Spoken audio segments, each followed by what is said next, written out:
theyeshiva.net. אנחנו מאמינים בני מאמינים ואין לנו עמי להישואל אוי אלו אלוהינו. Since Pesach is coming, I'm going to address this evening 4 questions that came in that are all connected to Pesach, the Passover. There were actually more than 4 questions, but I'm just categorizing them in 4 questions. 4 very interesting questions, some a little sharper than others. I'm going to read the first question.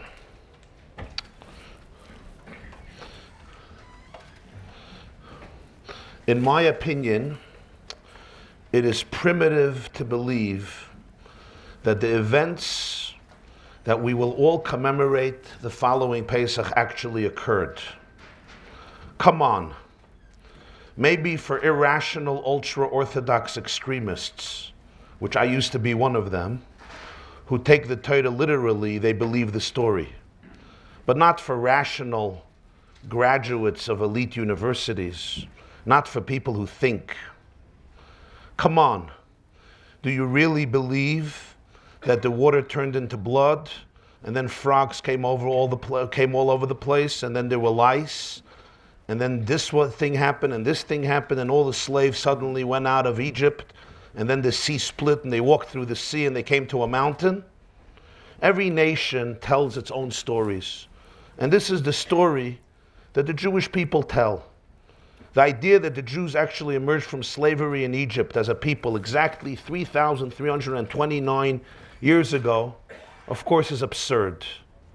Then they were liberated by the Creator of the world, who emancipated them with a mission to the world to encourage it to be kinder, more just, more good, more holy, and aware of a single omnipotent deity that unites us all and expects us all to live in a certain way. You know, Rabbi, it's ridiculous. It's elitist, it's self-serving. It only alienates the rest of humanity. And the point is, it's simply not true, and I don't believe it. I agree with a rabbi who stated a number of years ago the following statement. You may remember there is a prominent conservative rabbi who lives in Los Angeles. He's the rabbi of the Sinai Temple. His name is Rabbi David Wolpa. And he proclaimed a few years ago on Pesach in front of 2,000 worshipers in his Pesach sermon. And it was reported on the front page of the Los Angeles Times. And the rabbi said these words: according to archaeologists, there was no reliable evidence that the Exodus took place. It almost certainly did not take place the way the Bible recounts it. But the truth is, it doesn't matter if it happened. The Torah is not a book we turn to for historical accuracy. We turn to Torah for truth. The story of the Exodus lives inside of us, and that's the most important thing. What matters is that Jews created a beautiful myth about the idea of freedom, and then they enshrined it in traditions of eating crunchy matzah, horseradish, eggs dipped in salt water, 4 cups of wine, just to keep it lively. That's what matters, the spiritual idea behind the Exodus, not if the story is authentic. Do you agree with this? Should I come to the Seder if I don't ever think the story happened, but I still think that people should be free? Question. Okay. Question number 2. This is also a very interesting question. All year, they don't stop hacking us about Yetzias Mitzrayim. From when I was a child, everything is around the Exodus of Egypt. Zeichel Yetzias Mitzrayim, twice a day, 3 times a day. Now it's around 40 times a day. I am sick of it. All day, the Exodus of Egypt. Even if it happened thousands of years ago. A lot of things happened since then. Quite a few things happened since then. Why are we single-mindedly obsessed with this one event that happened literally there are very important events that happened yesterday, that happened today, that happened a week ago, a month ago, a year ago. Nobody even knows what's going on. But this, which occurred more than 3,300 years ago, we don't stop mentioning it every day of the year. And then when it comes Pesach, that's the whole mitzvah, to talk and talk and talk about it. Can you make sense of it? I really don't appreciate it. Okay, another question. If Yetzias Mitzrayim happened, why are there no archaeological records? Why is there no mention of Yosef, of Moshe Rabbeinu, of the story? I mean, this is a big event, the 10 plagues and the Jews leaving Egypt. Why don't we have any historical records of it outside of the Torah? Why didn't the Egyptians write the story? There's no objective source outside of the Jewish sources of the Hebrew Bible that it ever happened. Isn't that strange? Doesn't that prove that maybe it's not a story? And here's another question, a very different type of question. Maybe you can talk about, in your Emunah lectures, why Pesach, which is supposed to be the time of freedom, became the most stressful holiday in the Jewish year. Who's free? The word freedom and Pesach, almost to put them together, is a sad joke. We slave away. We're cleaning our homes, some of us, for weeks before, months before. This is called freedom? You prepare for freedom through slavery? And then you would think Pesach itself, finally you relax. Who relaxes? Non-stop work, non-stop pressure. And then the Seder itself becomes the greatest pressure. Often people are in a bad mood. They're miserable. People around the table are stressed. Everybody is starving. Somebody is in a bad mood. Somebody is angry. At tables where everyone has what to say, then everybody gets stressed out because everyone has what to say. Tables where nobody has what to say, somebody gets stressed out because nobody has what to say. Is there a way of making this a more enjoyable experience of freedom? Now that's a very good question. That's a very good question. Okay, I'm going to try to address these questions. You don't have to envy me now, right now at the moment, for any of these questions. But we're going to try to address them to the best of our ability, at least touch upon all of these questions.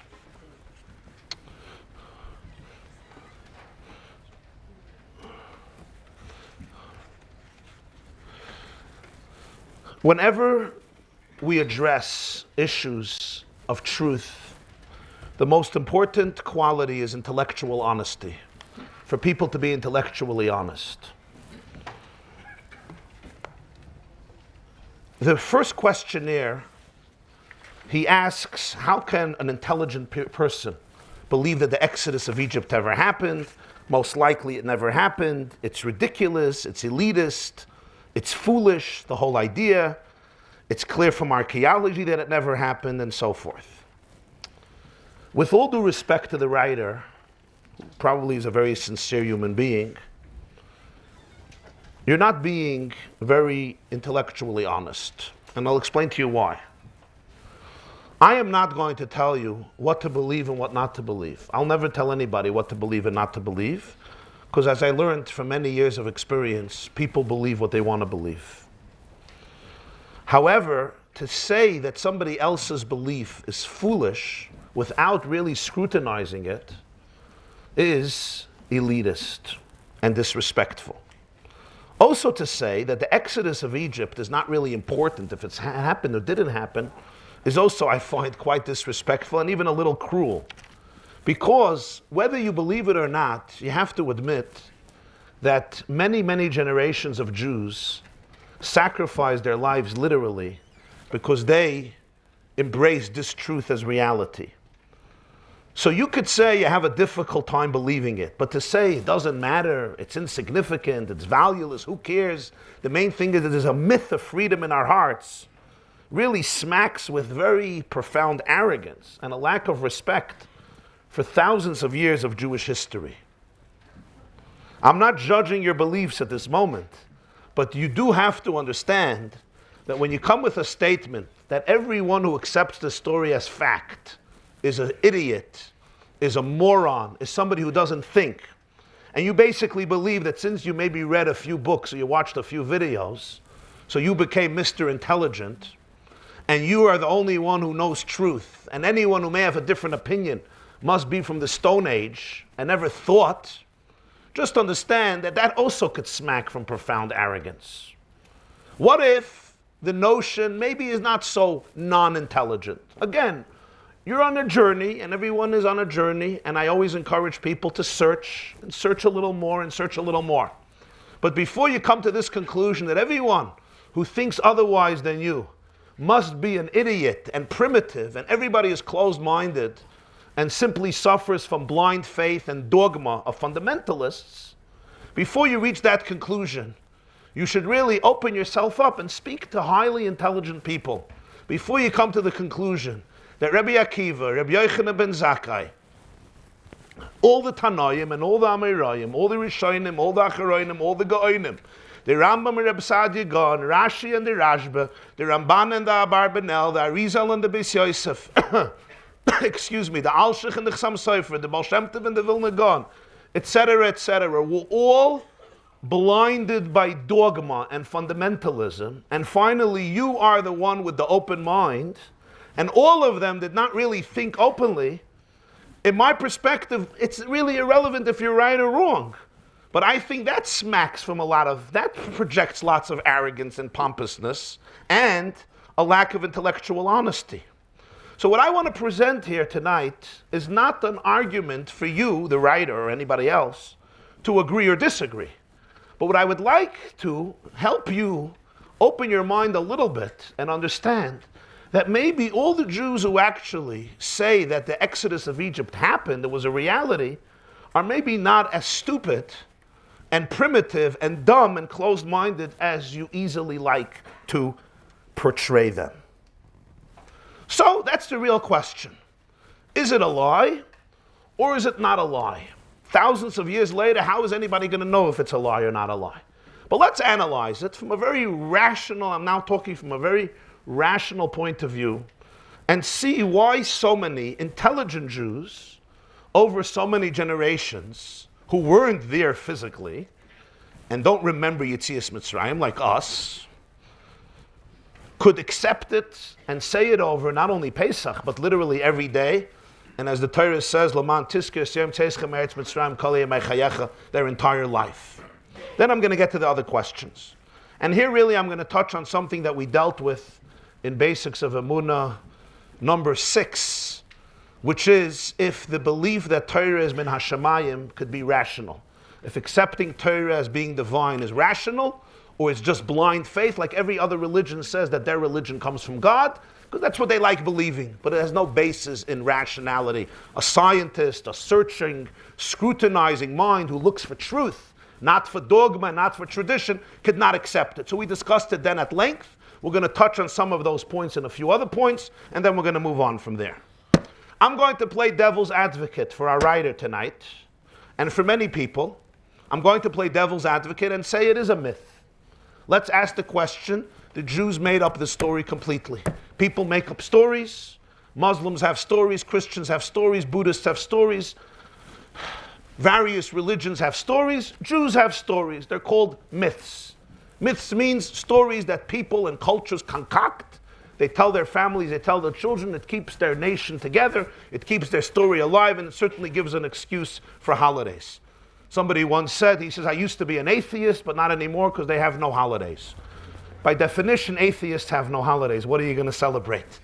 What are you going to celebrate? The fact that the cookies crumbled randomly? So if in order to have holidays, you need stories. In order to have stories, you need some plan, you need some purpose, you need something going on. Okay, it's one reason.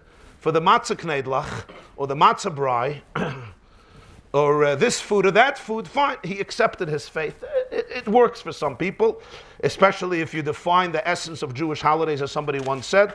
The essence of all Jewish holidays is the same. They tried to kill us. We won. Now let's go eat.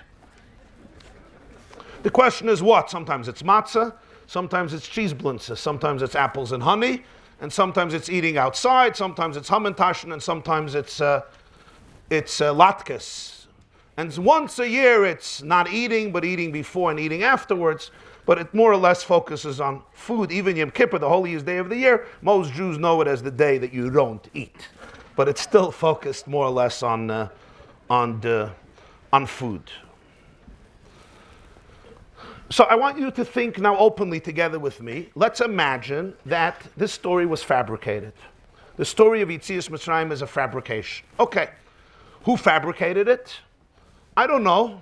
Somebody fabricated it. But this can be explained in two ways. One is, it was fabricated by a man, let's call him Moshe.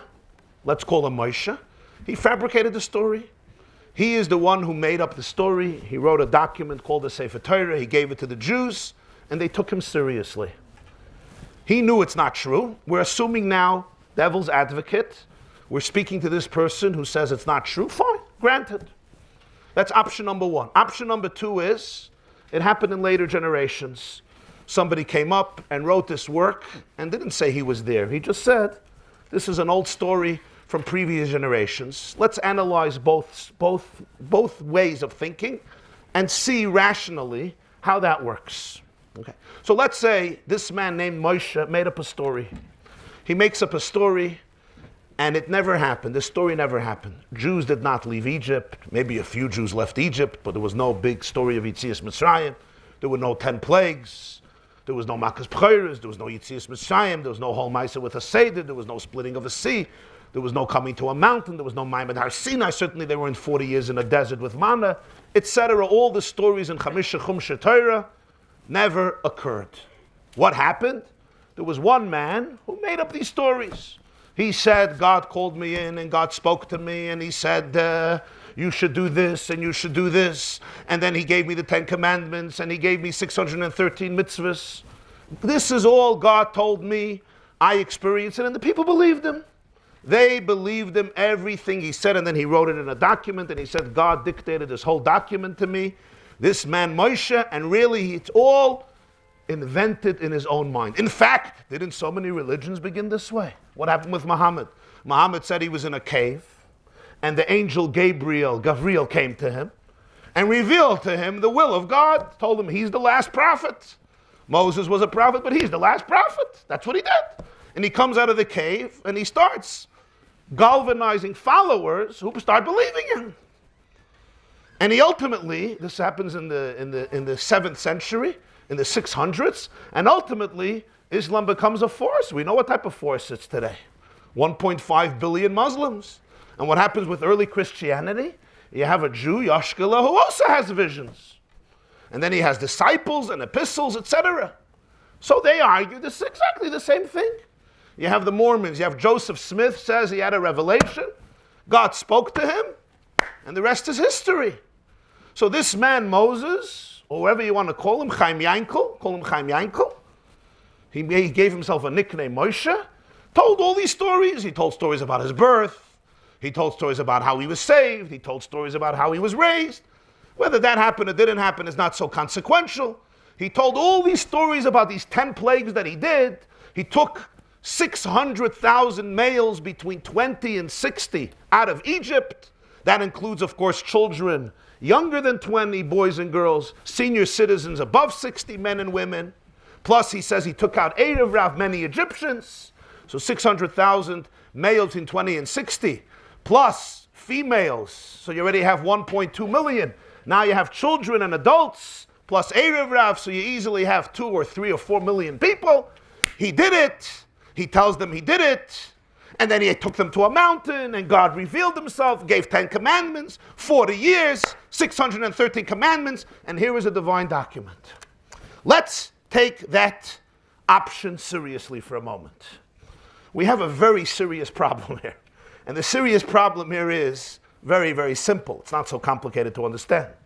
Moshe Rabbeinu did not tell, this Chaim Yankel, or Moshe, did not tell stories that happened to him in a cave. He told stories that happened to each and every one of them.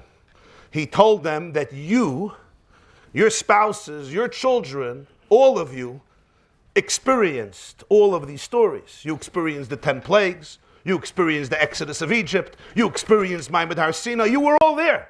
He didn't say something that happened to him in his bedroom when he was dreaming. He said something that happened to all of them. That means the moment he opened his mouth, what did they know? They knew that he is lying. Not one thing he said is true.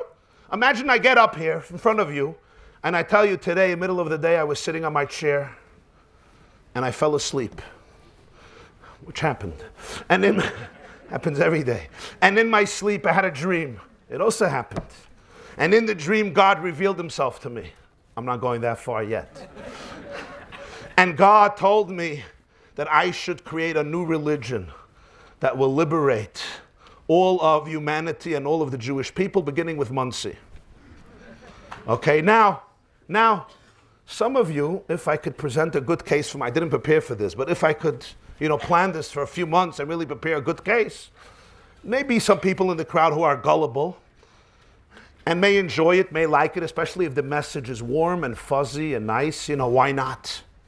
But the moment I start telling you that all of you fell asleep this afternoon, that I may get right. And all of you had a dream and God revealed himself to you and he gave you this whole message about me being the prophet immediately, plus that you all left Egypt, 3 million people, plus you saw 10 plagues, plus you know that the food you ate this morning was manna that came from heaven. All of you saw it. Plus you have a rock with water rolling, plus you have clouds of glory, plus you all heard the sound of God. The moment I open my mouth, you know that I am a filthy liar. There's not a question. So that means we have to assume Moshe cannot tell this story without every Jew knowing that he's not saying a word of truth, because he's telling them a story about them, not about him.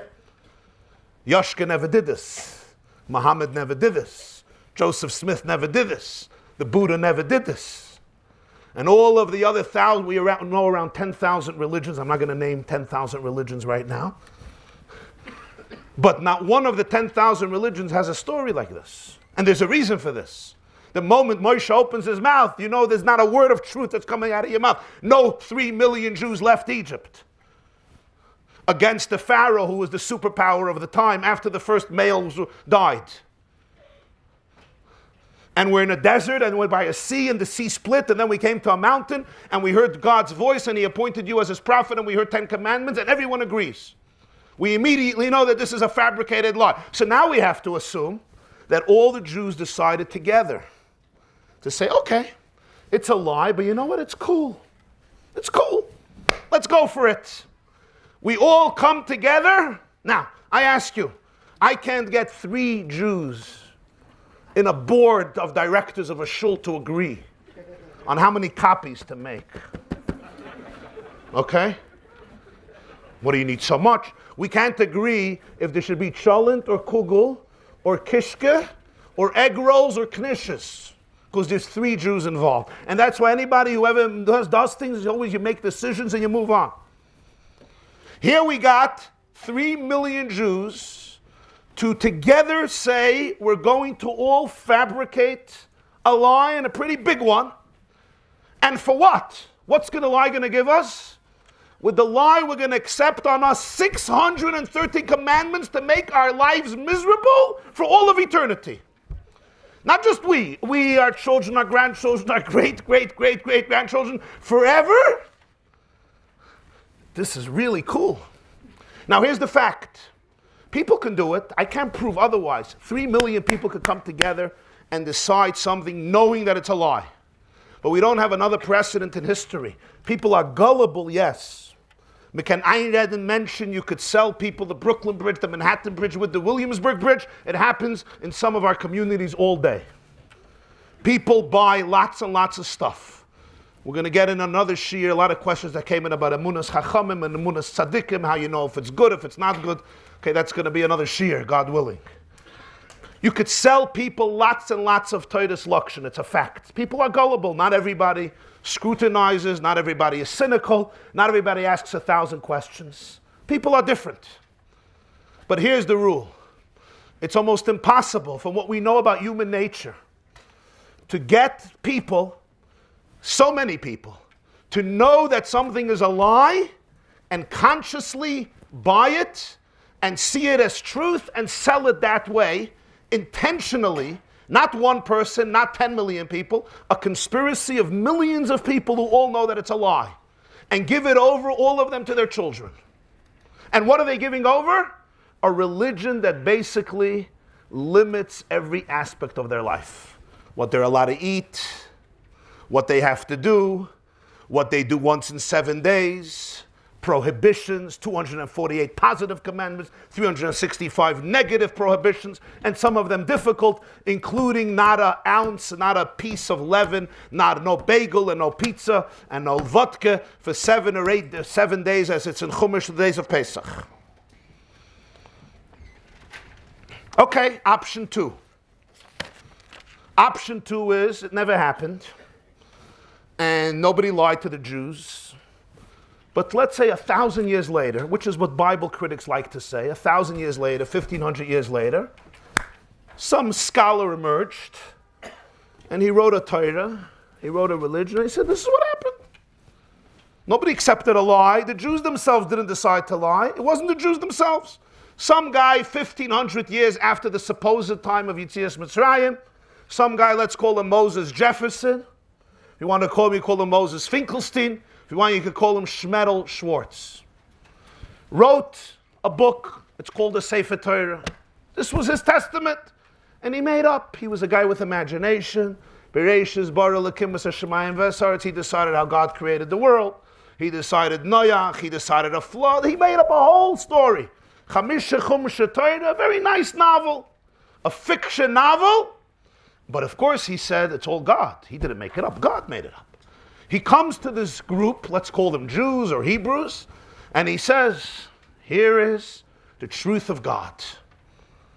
Really? Who are you? You're Moshe? No, I'm not Moshe. Moshe wrote this. That's what it says. Moshe wrote it. Who are you? I just discovered it. The truth we know, he wrote it.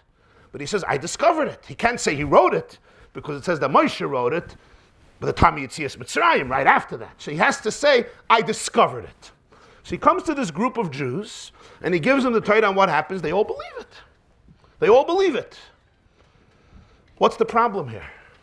They start reading the book. What does the book say? The book says that God revealed himself to 3-4 million Jews. They all left Egypt. They were all at Har Sinai. They all experienced Hashem's presence, and they were all told that they have to bequeath this story to their children, non-stop. Vishinantam levanecha, v'yigadet levincha b'yom ahu leimer, v'yigadet levincha b'yom ahu leimer, ki yisholcha bincha, v'hoya ki yomer aleichem b'neichem. Communicate it to your children. Give it over every year. Put up mezuzahs, put on tefillin, build a sukkah to remember it, eat matzah, eat mareh, make a seder, bring a carbon. Do this, do that, all to remember it. And they're going to turn to this man, Moses Jefferson, and they're going to say, I don't understand. What's the question? Why did no Jew ever hear about such a story? He'll say, oh. How would they hear? What do you mean, how would they hear? This is a fantastic story. I never heard this from my father, my grandfather. Does anybody ever heard it? Nobody ever heard it. So we are all these people that it happened to. So say, those people didn't listen to God. They were wiped out. But the Torah says that this is an eternal people. Even when you're going to be in exile, you're going to remain alive. So where are these Jews? They're not here anymore. So we're not the Jews. So it doesn't apply to us. It applies to the Jews. It didn't happen to non-Jews. It happened to the Jews. They're obligated. What does that have to do with us? No. You're the descendants of those people. Really? We're the descendants? Why did my grandmother not mention anything? Why didn't she know these stories? Because they never happened. Why did nobody say, they never did this? That nobody ever bequeathed this to their children, and you suddenly discovered this document, and who was this document given to? They believed this document, they embraced this document, but nobody did it till you discovered the document? How exactly does this happen? Now you have to remember one thing. You can't argue with these facts. Go back in history, and I ask you one question. 50 years ago, were there 1 million Jews who believed Yetzias Mitzrayim happened? 50 years ago. Yes. 100 years ago, were there 1 million Jews who believed Yetzias Mitzrayim happened? Yes. 200 years ago? Yes. 500 years ago? Yes. 1,000 years ago? Yes. 2,000 years ago? Yes. You can go back 2,500 years, and we know from Greek history that there were Jews, at least 1 million Jews who believed Yetzias Mitzrayim. So at some point, somebody managed to convince 1 million Jews that they left Egypt. At some point. When? Let's say 2,500 years ago. How did that man or woman manage to convince 1 million Jews that their ancestors left Mitzrayim and therefore they should accept Taryag mitzvahs? How? Either they received it generation from generation from generation from the first generation of Jews who decided to lie. Option 1. Option 2, no. A man right then wrote a book. He blamed it on Moshe and on God. He gave it to them and they said, wow, this is ultimate truth. God wrote it, gave it to our ancestors, but nobody ever heard about this. Nobody heard about Yetzias Mitzrayim. Nobody heard about Maimon Har Sinai. And therefore, we're going to accept once again the 630 mitzvahs that will limit our lives in every single aspect, because a cholam shecholmu acherim al acherim. This man, Moses Jefferson, says he found this document. Here is the rule when you want to be intellectually honest. Look at any religion in the world and then ask yourself one question and one question only. How difficult would it be to fabricate such a story and sell it? That's the question you have to answer. How difficult would it be? How difficult would it be for you or you or you to go to a cave for 40 days, come out, lose a couple of pounds, which is always a good thing, and fabricate a story and sell it? How difficult it is it? If it's a story about yourself, it's not difficult at all. But if it's a story about 4 million people, you have to get a lot of people with you on your conspiracy. How difficult would it be for a delusional man, or for a mystic, or for a genius, or for a charlatan to get his religion up and running? Here I tell you that there is no religion in the world that made such a claim like Judaism. Why not? You could study 10,000 religions. Nobody said this. Nobody ever said that every Christian observed the moment when the Ribbono Shel Olam chose Yeshua HaNotzri or chose Muhammad. Why don't they say it? Isn't it a nice story? Everybody was there, everybody heard it. You know why they don't say it? You know why? What do you think? Because it didn't happen. And if you say it, you're exposing that you're a liar. There's one religion that makes such a claim. Only one. You're not going to find any other religion. There is a Hindu group that makes such a claim, that thousands, millions of people saw the experience. There's only one detail. They all died afterwards. Okay? So there's one man who knows that they all saw it, but they all died, so there's nobody to tell the story. That's why in Parshas V'Eschanan, Perek Dalet, Moshe Rabbeinu says words that really capture everything I said. We read Chumash, we don't realize the power of the words. I'm going to quote Moshe's words. Ki sha'alna liyamim rishonim asher hayu lefanecha. L'minayoyim asher bara lekim adam ala aretz u'lemiktzei hashamayim v'ad ktzei hashamayim. Haniya kadavar hagadol hazeh hanishma kamoyu. Hashama am koil Elohim medaber mitoich ha'esh kasher shamata ata vayechi. Hanisa Elohim love lekachas loigoy mikerev goy b'masas b'oises b'moifsim b'molchama b'yad chazaka b'zrei netui b'moiroim gdolim k'choil asher asa lechem Adonai Elohechem b'mitzrayim leinecha. What is Moshe saying? Ask around throughout history. Will anybody ever create such a story that God revealed himself to a whole nation, took them out of Egypt with miracles? It never happened. Nobody will ever say such a story. If you're making a religion, you have to be a moron and a fool, because everybody will immediately know that you are a liar. To assume that millions of people conspire together, consciously knowing that it's a lie, maybe. But there's no other story in history that we would doubt. I never heard anybody suggest that the liberal media wanted to get rid of President Bush. What did they do? They fabricated that there's a war in Iraq, a war in Afghanistan with many casualties. It never happened. Was there a war in Iraq and Afghanistan? I was never there. You were never there. How do you know? You saw it on the website, you saw it in the newspapers. That was all fabricated. But for that to happen, you need to have a lot of media. Lots and lots of websites, lots and lots of people, lots of radio stations come together and say, let's make up the story, knowing that it's a lie. It's logically assumed. In human nature, we do not see such a phenomena happening.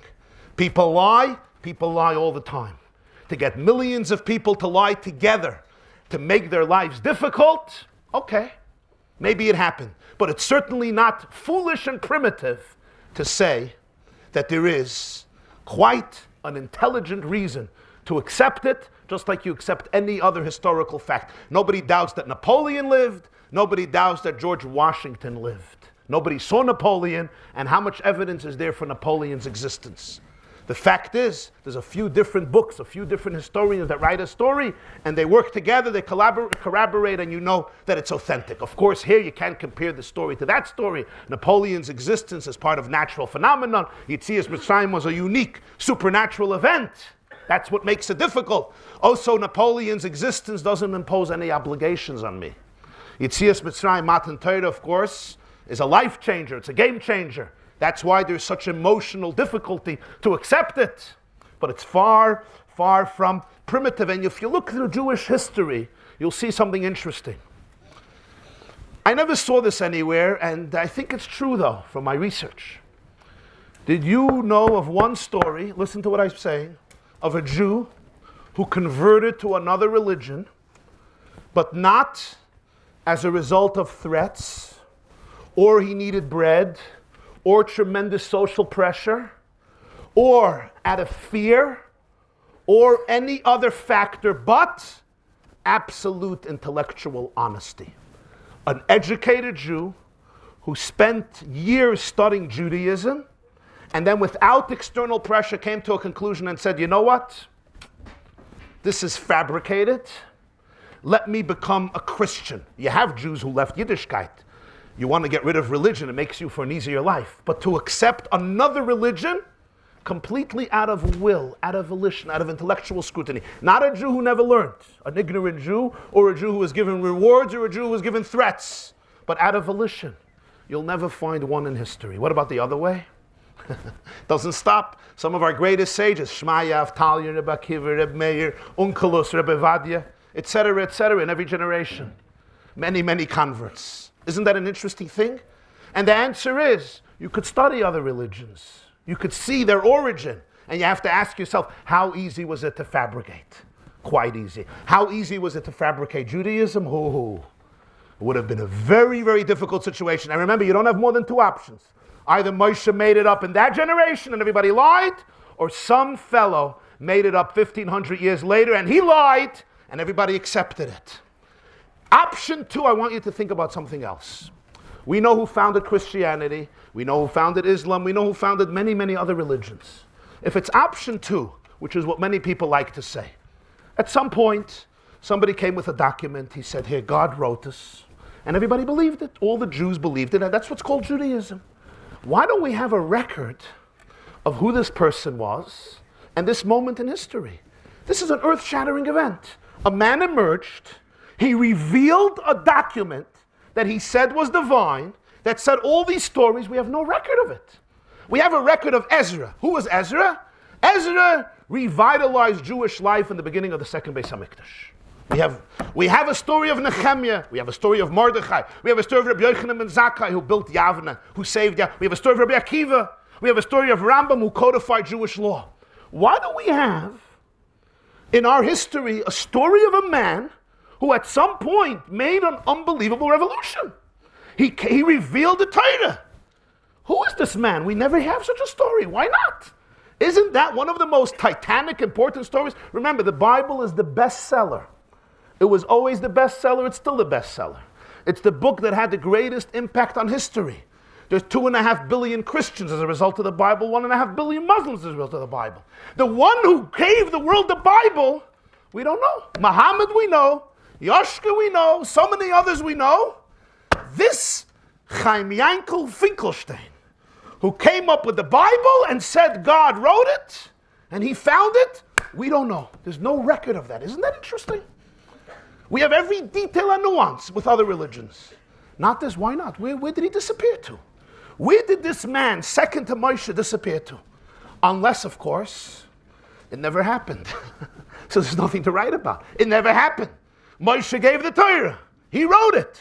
So you have to say either he knew it wasn't true, he wrote a myth, and the Jews who knew it's a lie accepted it. Okay, that's pretty illogical. Or you say, Moshe came, he gave them the Torah, they looked at the Torah, and they said, yes, this is what happened. They had no difficulty accepting it. They weren't lying. They knew it's exactly what happened. They left Egypt on the 15th day of Nisan, eating matzah, not eating chametz, having a seder the night before, and coming to a mountain and experiencing God's presence. There was nothing to lie about. And they passed it on to generation after generation after generation after generation without any interruption. Another interesting thing you have to ask yourself is, when anybody forges a document, there has to be a motive. Why are you doing it? You want power. You want authority. You want control. You want money. You want validation. You want some therapy. There's a reason, there's a motive. I don't forge documents in order to do nothing. There's a reason I'm doing it. I want to be a god. I want to be accepted. I want everybody to give me everything. Whatever it is, I want my children to have a secure job. So now we have to ask ourselves, the forger of Torah, what his motive was. If it was Moshe Rabbeinu, pretty bad motives. He doesn't give himself a salary. He doesn't even allow his children to inherit him. Everything goes away from his children. It goes to somebody else's family. In fact, he dies in the desert because he sinned. He turns himself into a black sheep who at the end, he's telling God, please, please, no, you sinned, you stay in the desert. Pretty poor agenda. I don't know, I wouldn't fabricate a document just that everybody for thousands of years should say I was a sinner and I couldn't even make it into the promised land and my own children don't inherit me. So you have to say the Kohanim and the Levim had a big agenda here. Really? What do they get in the Torah? What do the priests get? They get nothing. Not even own a house, they're not allowed to own. And what are you without real estate? Stamensh?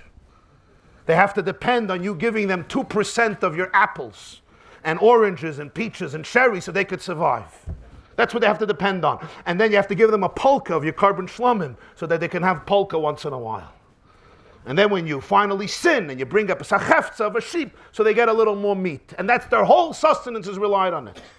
The rabbis don't have any position in Torah, if you ever realized.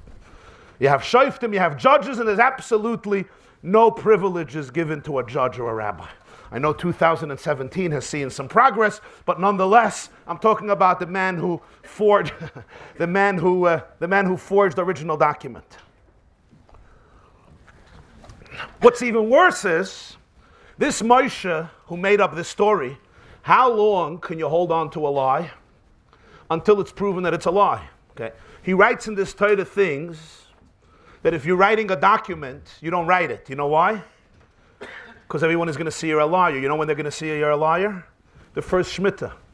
He writes in Parshas Bahar, the 7th year is going to come, no plowing, no planting, nothing.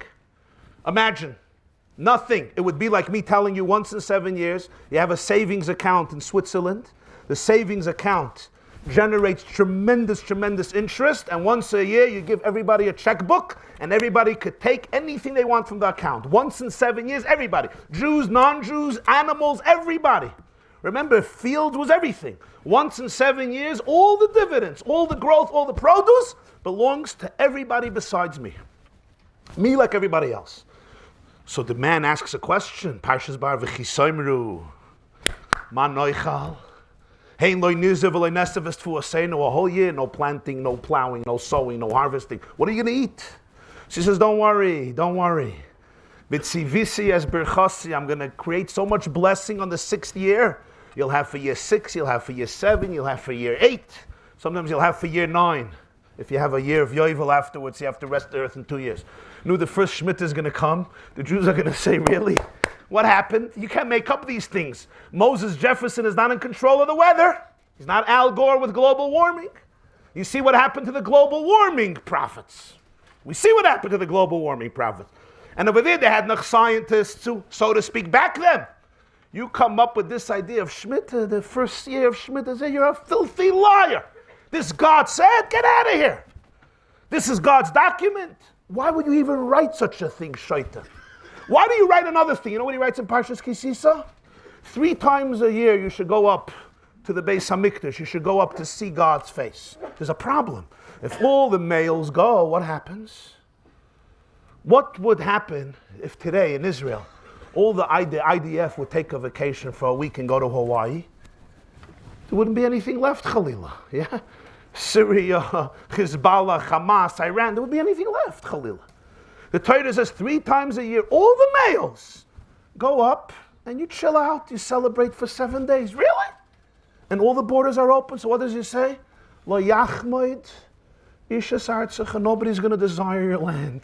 Imagine what happened the first Pesach.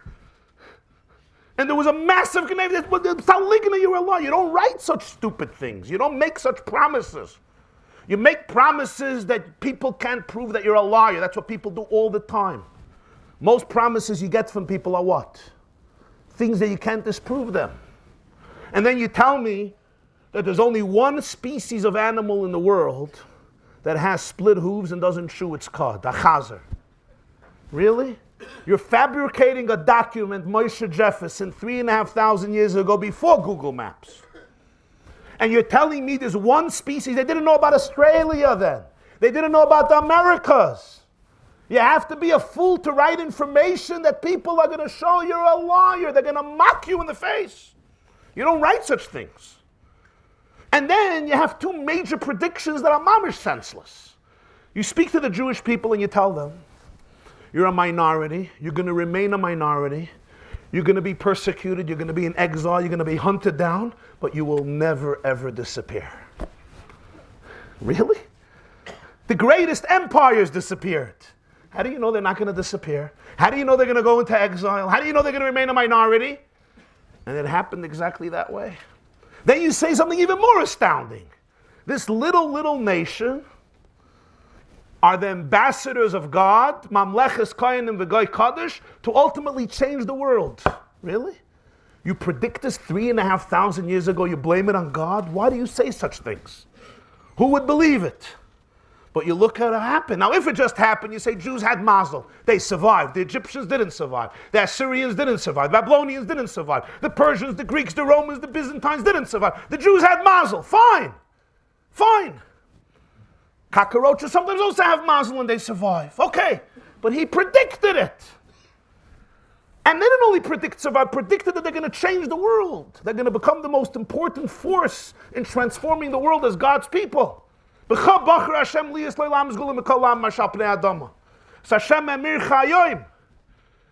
do you know all of this? Why are you writing all of this? The first time Jews disappear, like most empires, you know right away this is a false document. This is whether you go theory 1 or theory 2.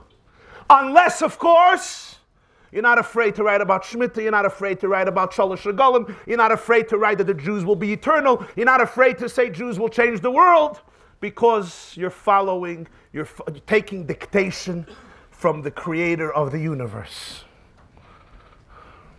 And hence, my dear friend, it's not primitive, foolish, and illogical for a Jew in the 21st century to say that the Jewish people left Egypt on the 15th day of Nisan. Geographically, physically, not just in your imagination, and 7 weeks later they were at a mountain. In fact, I want to read to you something a non-Jew wrote. This is a non-Jew. His name is Paul Johnson. He has a book called The History of the Jews.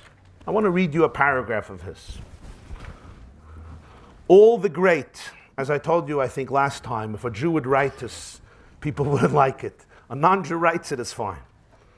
Quote, all the great conceptual discoveries of the intellect seem obvious and inescapable once they have been revealed, but it requires a special genius to formulate them for the first time.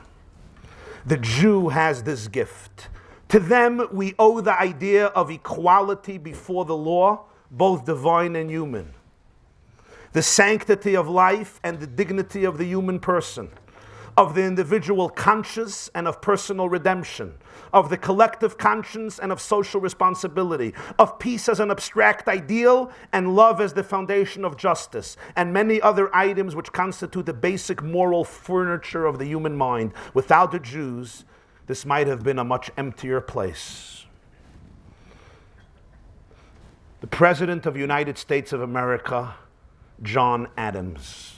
I will insist that the Hebrews have done more to civilize man than any other nation. If I were an atheist who believed or pretended to believe that all is ordered by chance, I should believe that chance has ordered the Jews to preserve and propagate to all mankind the doctrine of a supreme, intelligent, wise, almighty sovereign of the universe, which I believe to be the great essential principle of all morality and consequentially of all civilization. Granted, but the man who wrote the Torah, Chaim Yankel, what's his name? Chaim Yankel Tadris Finkelstein, knew all of this before. He wrote it. Now you look at the document and you say, whoa, If you were to tell me that tomorrow morning the sun is going to rise in the west and set in the east, I'll tell you you're Meshugana, which you may be. If tomorrow the sun rises in the west and sets in the east, I'll go, whoa. What does this guy know that I don't know? And I'll say, you know what? Once in 5,770 years, apparently this is what happens. But what happens if he predicts this again and again and again, and every time it's abnormal and it happens? And he says, God speaks to me. At some point, I don't know if I'm completely crazy and meshugah to say, you know what? Maybe the guy has access to some information that some of us don't have access to, which we call nevuah, which we call prophecy. This is besides everything we said before. So now I come to my dear friend who asked me this question, a few people, and I say like this: you're a good man, but I want to suggest something to you. Stop confusing yourself and confusing your children.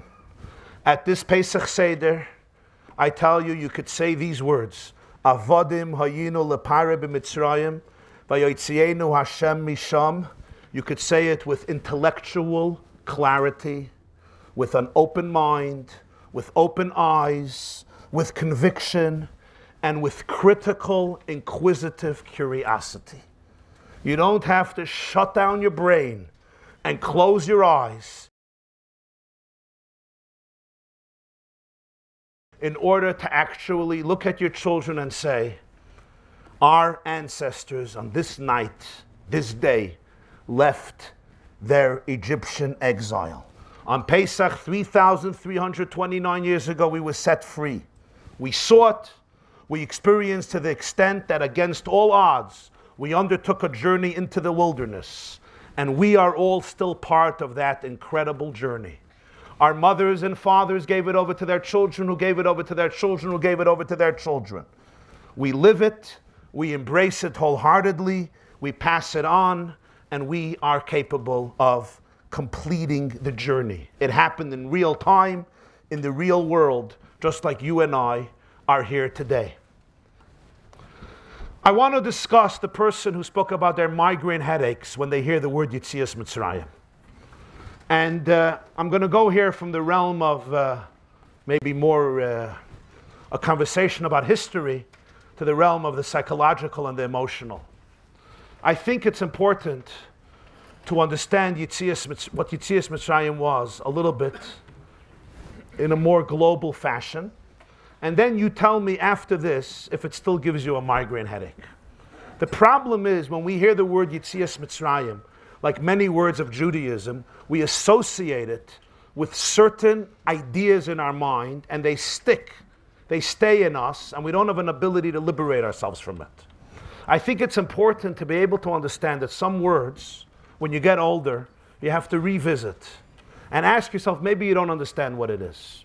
You see Yetzias Mitzrayim as simply, Moshe said, Chevra, let's go, and 3 million Jews marched out with dough, because they couldn't get it into the ovens, like hispik, and they ran out with dough, and they went to the desert, and you're like, okay, it happened, fine. Why don't you stop mentioning it? Let's move on. Why don't we talk about what happened last week? The truth is, I want to explain to you for a moment what Yetzias Mitzrayim really is, and why Jews mention it constantly. When you understand what it is, you'll understand immediately. The question is not why we mention it twice a day. The question is why we don't mention it every hour of the day, and maybe every minute of the day. You see, they tell a story that there was a meshulach, a Jerusalem meshulach, a collector of tzedakah, who used to go around from building to building in Yerushalayim to collect money for yeshivas. He did this for 30 years. He would daven v'sikin, 7 o'clock in the morning, he would start collecting, and he would go till 7 o'clock at night.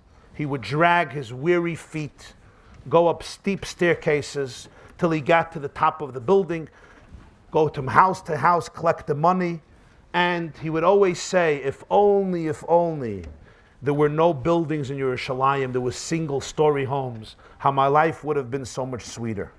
One day, a Jew comes over to him and says, Reb Melech, I'm buying you a lottery. He says, Gewaldik. He says, 240 million shekel. Beautiful. Great. Maybe I'll win.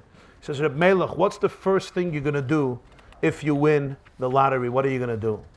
Without thinking even for a moment, he said, the first thing I would do is install elevators in all of the buildings of Yerushalayim, so I don't have to climb up the steps anymore. This, of course, thank you, this, of course, describes a certain mindset. We say in the Haggadah, Ilu lo yhoitzi HaKadosh Baruch Hu es aveseinu miMitzrayim, harei anu v'neinu v'nei v'neinu mishabodam ayinu l'farei b'Mitzrayim. If Hashem would have not taken us out of Egypt, we would have still been enslaved. Really? What does that mean? We really, in 2017, in the 21st century, anu mishabodim hayinu l'farei b'Mitzrayim? I mean, the Egyptian dynasty of the pharaohs has been a relic of history for a very, very long time. Between 1313 before the Common Era and 2017, some water came under the bridge. A few things happened. The Egyptian dynasty is gone for thousands of years. This has been more than 3,300 years ago. What do we mean? We sit down at the Seder and we say, if not for the Exodus, we would have still been slaves of Pari in Egypt. The Roman Empire is gone much later than Egypt. The Babylonian Empire is gone, the Persian Empire, the Assyrian Empire. Punkt, we would have still been by Pari in Egypt. 3,500 years, nothing would have happened. Isn't that a strange comment? But the truth is, the Haggadah is telling us something very profound that we have to understand. The exodus of Egypt wasn't a geographical exodus alone. That was one part of it. There was something much deeper. What happened by Yetzias Mitzrayim was the vocabulary was transformed. A vocabulary of freedom was invented. What's the symbol of Egypt? The pyramids. When you look at the pyramids, what do you see? Basically, there's the bottom level, and the bottom level supports one level on top of it, and it gets narrower and narrower and narrower, and then there's one on the top. That captured how humanity thought of itself.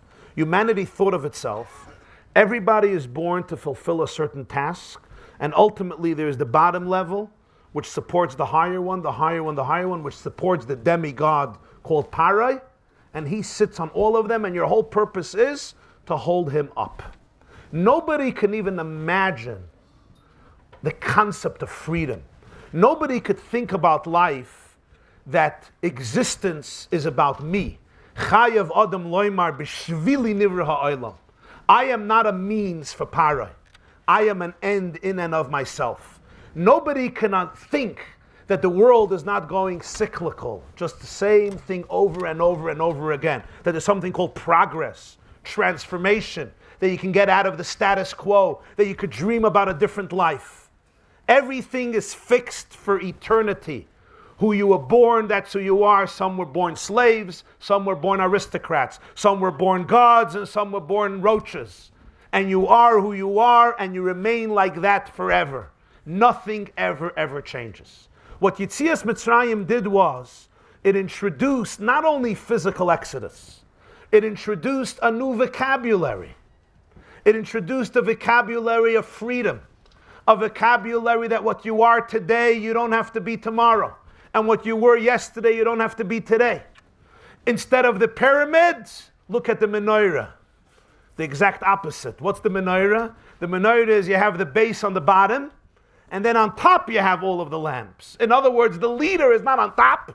The leader is actually on the bottom, holding up and empowering each lamp to shine on its own. So Yetzias Mitzrayim really was the birth of spring of humanity. It took the humanity out of a state of winter, darkness, hibernation, and it allowed it to experience Aviv. It allowed it to experience spring. That's why Shomer is Chodesh Aviv. You have to guard and make sure Pesach is in spring. Why? To the point that we have to add a month, a leap year, in order to have Pesach in the spring. Why is it so important to have Pesach in the spring? Because Pesach essentially represents the spring of humanity, the spring of civilization. When humanity started to blossom. Without Yetzias Mitzrayim, human history would have been different. It's not that we would have necessarily remained there geographically. It means that all of civilization would be stuck in a standstill. There would be no development, no progress. The concept of change would be non-existent. It's not only the people left the land. Of course, that was major. It's not only the oppression stopped. It's the idea that the script of the world was rewritten. The idea that the human spirit can soar and break down all shackles, all restrictions. So now, think about this in your own life. Think about this in your own life. Do you ever wake up in the morning, anybody here, and say, I'm not going to be a victim any longer? Even though I suffered trauma, even though I suffered abuse, even though I still suffer abuse, I'm not going to be a victim anymore. My trauma and pain will not define me. Do you ever hear an inner voice that says, I will transform myself. I will not be a slave forever?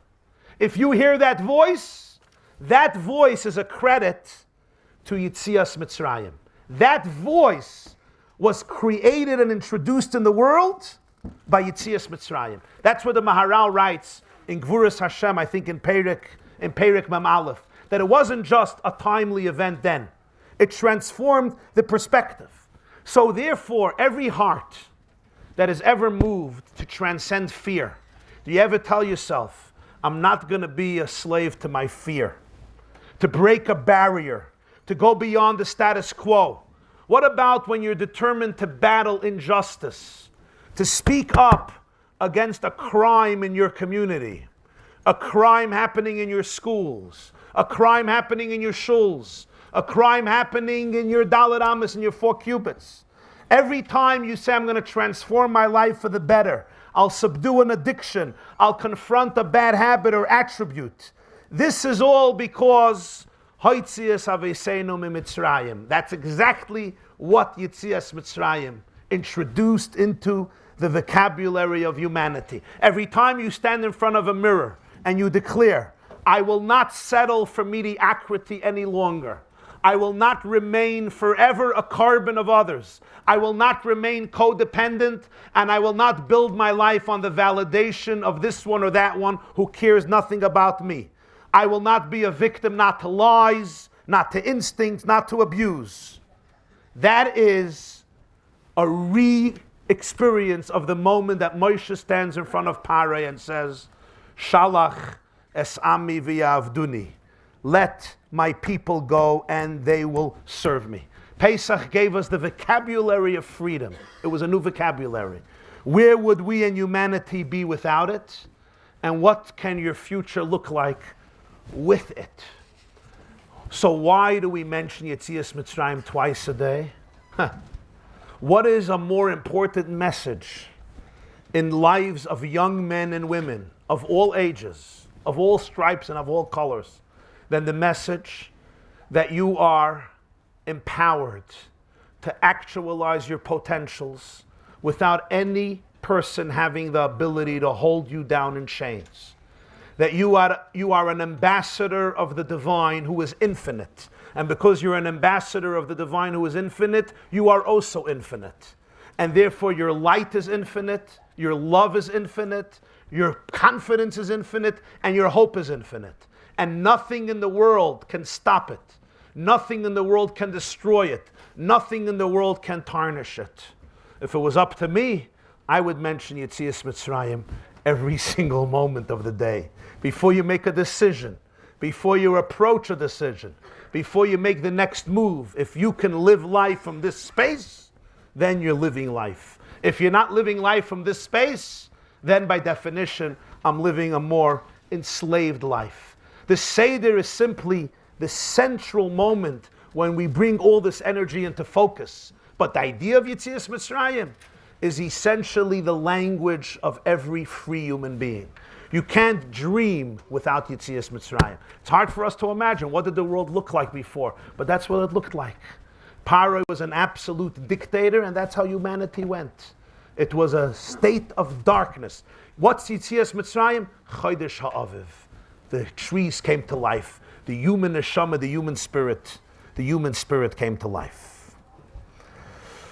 Okay, let me address now the last question. Oh wow, it's late. Let me address the last question.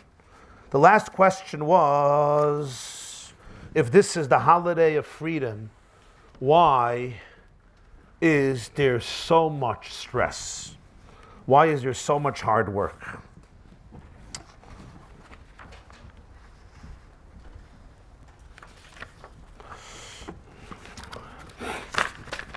I want to make 3 points, and I'm going to make them swiftly. Point number 1.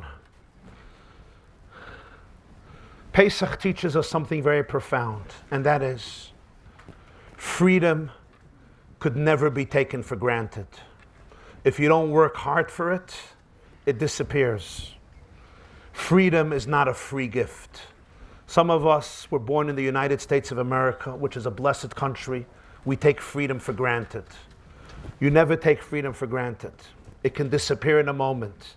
We were blessed to live in a generation where, relatively speaking, there's so much freedom in so many areas. But some of us sitting in this room, even though you live in America, you grew up in situations where you have no freedom. Where you suffered, and some of you suffer, continuous oppression from various forces. So you know that you can't take freedom for granted. Freedom comes through hard work. Freedom takes sweat, tears, and sacrifice. The moment you stop working for freedom, forces of oppression take over. The natural status quo of people, of some people, is that they live by oppressing other people. If you don't fight it, if you don't stand up for it, you lose it. This happens continuously.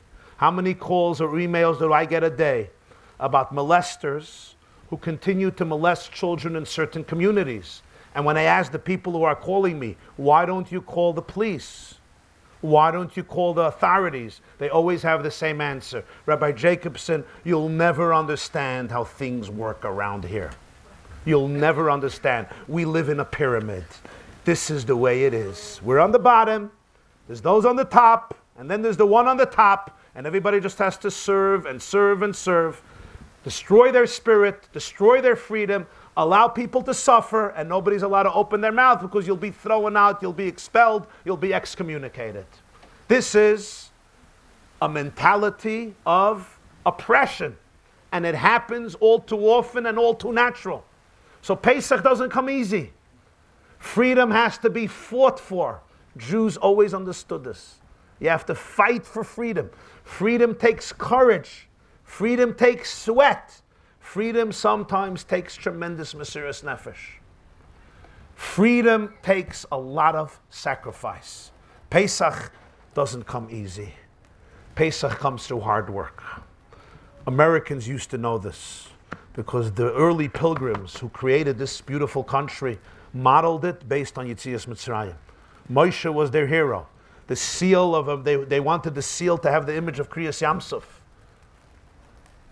All of them spoke Hebrew, the founding fathers, the Puritans. They were really steeped in Judeo values of the Bible. They understood this very well.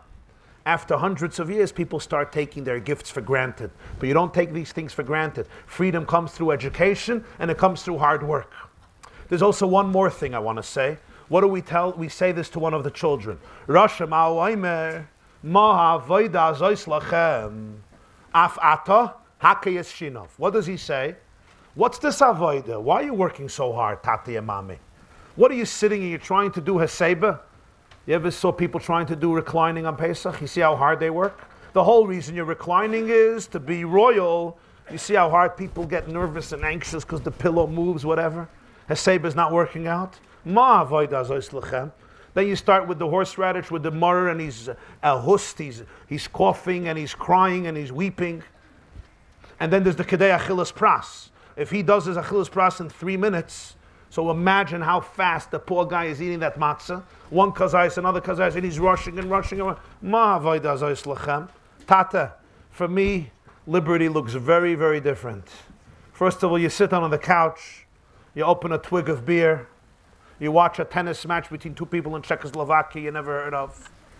You relax, you fall asleep. What's this whole thing? Kaddish, Urchatz, Karpas. You wash your hands with a bracha, without a bracha. You have kavanah for the mother, you don't have kavanah. If you didn't have kavanah, you have to do it again. And if you spit it up, if you vomit it, you have to do the whole Seder again. And then when it's all over, we start with Chad Gadin. Come on. Father, your religion couldn't find a better way of celebrating freedom? Af ata hakeyes shinov. How does that answer a question?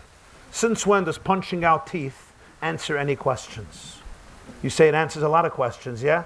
It's almost like the guy who comes to the bank at 4 o'clock in the afternoon, and he comes to the woman standing by the teller by the bank, and he says, I need to make a withdrawal right now. She says, it's 4 o'clock. The computers are closed. He says, I'm a customer here for 19 years. I'll withdraw right now. I'm so sorry, it's 4 o'clock. And he says, I ask you, I demand you, I will sue you. And she says, I'm so sorry, I apologize. For 35 minutes, he's bothering her, and she's apologizing and explaining to him that the computers are down and she can't do it. Finally, the manager of the bank comes out and says, what's going on? And the guy says, I'm a customer here for 19 years. I want my money now. I have to withdraw right now $450,000 for a down payment. I want you to give me that money. The guy walks over to him and punches him in the face and says, get out of my bank. He gets up and he walks out of the bank. The woman chases him. She said, I just want to ask a question. Yeah? I'm speaking to you and speaking to you and speaking to you. You don't move. This guy punches you in the face and you just leave the bank. Explain it to me. What's the difference? He looks at her and he says, you know, you said it, but he explained it. What's af ata hakeyes shinov? How does blunting somebody's teeth explain anything? One of the answers is very simple, is very profound, and very simple. And that is, this child is asking a good question. Ma avoida zois lechem? Why is freedom associated with work, with avoida? The answer is, okay, what is your philosophy in life? Your philosophy in life is no work, right? Freedom means no work. No problem. Why? Nature.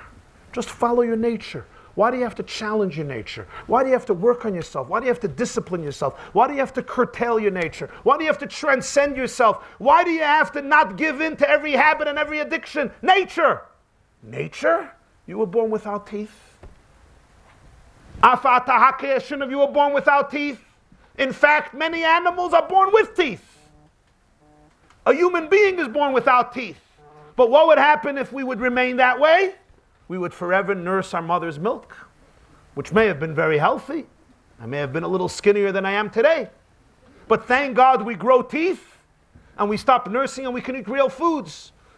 Animals, many of them are born with teeth, but animals also, within a few hours of their birth, they walk and they run. I once saw a gazelle give birth, and 5 minutes later the baby was running around. And I'm thinking, why can't my babies do that? When we have babies, 40 years later, they're still babies. Ask their mothers. My little baby, 60-year-old baby. A mother once told me, my 60-year-old baby was honored last night at the dinner. 60-year-old baby. The animal's already lived 3 lives, 3 Gilgulim, and he's still growing up, still comes home to get his mother's blintzes and kreplach for Shana Rabbah. What's the difference? Nasa Adam, Vayomer Elokim Nasa Adam, the Yismach Moshe says, Hashem tells every father and mother, Nasa Adam, Lomer Machen Amensh Zusammen, I need you to create a human being. Animals are created and they're finished. A little training, a few months, a few years, they're ready to roll. A person, till you're 13, you're not fully developed, and we know it takes many, many years. Why? Because the definition of a human being is, I'm not created complete. The journey of life is to enhance, to grow. Ma avoida zois lachem, you really believe no avoida? Hakeyes shinov. Why are you using your teeth? You understand, you're born one way, and then you grow and you develop. Freedom comes through work. Self-discovery comes through work. Enlightenment comes through work. Emancipation comes to work. Through work, to discover your soul and your true power, you need avoida. To say ma avoida zois lachem sounds nice, but without that I remain a great slave. A slave to my most external self. A slave to my instincts, a slave to my sluggishness, to my laziness. I guess, however, I should add one thing, and that is, people do overdo it. Meaning, sometimes we feel that to have a real Pesach, we have to be miserable and stressed. And that's a terrible, terrible mistake. As somebody once said, to a woman, a big Rav once said, a big Gadol B'Yisrael once said to a woman who was cleaning for Pesach, he said, I want you to remember two things. And that is, dust is not chametz, and the children are not the carbon Pesach. Two things to remember. We have it sometimes embedded in us that religion equals misery. The more religion, the more holiness, the more dejected, the more stress. It's really the other way around. Yes, there's avoida, hakeyas shinov. Freedom takes work and we don't take it for granted. But it's man cheruseinu. It's a time to celebrate. It's a time to realize that you're free. It's a time to realize that you're not a slave. It's a time to celebrate yourself, your soul, your relationship with your family, your relationship with Hashem.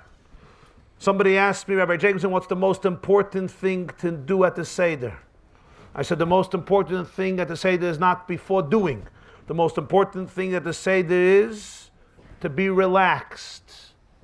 What did you say? To listen, yeah, relaxed people could listen. To be relaxed. To speak to your children. To tune into the life of your children. To listen. To encourage people to ask questions. Tell your children and say, every question you ever wanted to ask from me, ask. I want to hear everything that's on your mind. I want to hear all of your questions. Free people ask questions. Slaves don't ask questions. Slaves are told, this is how we do it. Gefällt nicht? Okay? You don't like it? Leave. Free people ask questions. They wonder. You tell your child, tonight I want to hear all of your questions. What does a question mean? Question means we're not stuck. Maybe there's another way. Maybe there's another approach. Maybe there's more depth. We're not stuck by the status quo. The first prerequisite at the Seder is be present. Be wholesome. And I always say to fathers and mothers, if you need be, Erev Pesach, take a nap for an hour and a half. More important, the maror will survive. The wine will survive. The charoises will survive. The orange juice will survive. You need to take a nap, take a nap. Relax. Rest up. Come. It says the Kinder soll nicht an schlafen werden. That's what the Shulchan Aruch says. Lo yishnu atinai, because today there's another problem. The kids are not sleeping. The adults are all sleeping. The adults are like, let's get it over with. I'm ready for Leo Hanavi. Leo Hanavi, come. The adults are sleeping. The children are not sleeping anymore. Chazal will worry that the children should fall asleep. I'm not worried about the kids, they're all up. But the adults are already snoring at the beginning of the Seder. That's the question. How do we get adults to stay up? Don't go to the Seder with guilt, with obsessions. You're not bad. God loves you. Don't approach the Seder with pressure, with guilt. It's a horrible experience. Walk into your Seder and tell yourself, what if I could experience myself as the freest person in the world? That's what it's all about. Everything will fall into place. And don't worry.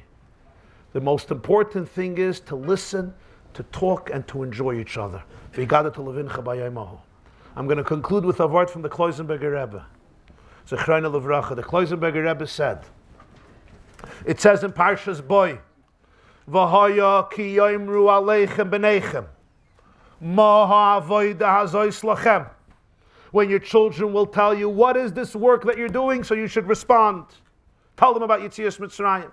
And the Chazal interpret this pasuk as referring to whom? To the Ben Rasha, to the wicked child. Asks. The Kloisenberger said, the Gemara says in Megillah, Ein v'haya ela lashon simcha. When it says v'haya, it represents joy. What's the joy that you're going to have a child who's going to sit down at the Seder table? He's going to look at you. He's going to say, are you guys crazy? Really? Less than a kazayas? Really? You're going to sit now with a scale and tell me how much a kazayas matzah is? Reb Chaim No, Chazonish, how they did in Yerushalayim, how they did it in Bnei Brak. And you're going to tell me the argument about Achilles Pras, 3 minutes, 4 minutes, 6 minutes, 6.5 minutes, 7 minutes, 9 minutes, with a stopwatch? Really? Who invented this religion? Who creates such neurotics?